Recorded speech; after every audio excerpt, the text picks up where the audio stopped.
বনে ছিল এক প্রতারক বাঘ।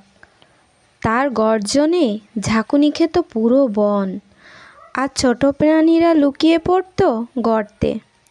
একদিন খুব ভোরে, সূর্যটা তখনও গাছের পেছনে লুকিয়ে। বাঘ বেরোলো শিকারে, গা ঢাকা দিল ঝোপের আড়ালে। হঠাৎ দেখতে পেল একটা হরিণ জলের ধারে পানি পান করছে।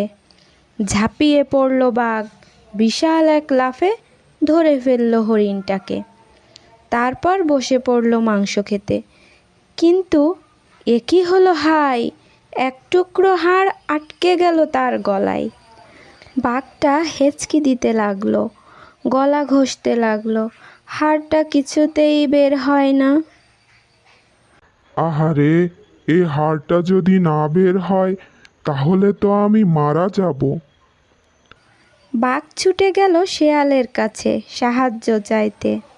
ও শেয়াল ভাগ্নে, আমার গলায় হাড় আটকে গেছে, আমার গলার হাড়টা বের করে দে ভাগ্নে, আমি তোকে সোনার হার দেব। আমি তো পারবো না মামা, কিন্তু একটা উপায় আছে। ওই নদীর ধারে একটা বক থাকে, তার লম্বা ও সরু ঠোঁট, সেই তোমার হাড় বের করে দিতে পারবে।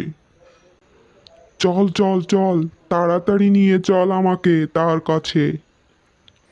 শিয়াল নিয়ে গেল বাঘকে সেই নদীর ধারে। সেখানে একটি সাদা বক কাদামাটি ঘাটছিল খাবারের সন্ধানে। ও বক ভাই, দয়া করে আমার গলা থেকে হাড়টা বের করে দাও। যদি বাঁচাও তবে আমি তোমাকে একটা সোনার হার উপহার দেব।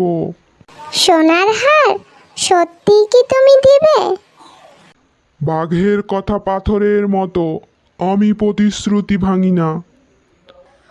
বক একটু ভাবল, তারপর বাঘের মুখে তার ঢুকিয়ে দিল সরু ঠোঁট আর বের করে নিয়ে এলো হাড়টা। এই নাও হার, তুমি এখন সম্পূর্ণ নিরাপদ। ধন্যবাদ বক ভাই, এখন বিদায়। বিদায়? বিদায় মানে? আমার সোনার হার কোথায়? আমার হার দিয়ে যাও। তোমার মতো বোকা বাঘ আমার গলায় ঠোঁট ঢুকাতে সাহস পেয়েছে, আর এখনো প্রাণে বেঁচে আছো? এতেই খুশি থাকো, এটাই তোমার বড় পুরস্কার। বক বুঝল বাঘ তার সাথে প্রতারণা করেছে।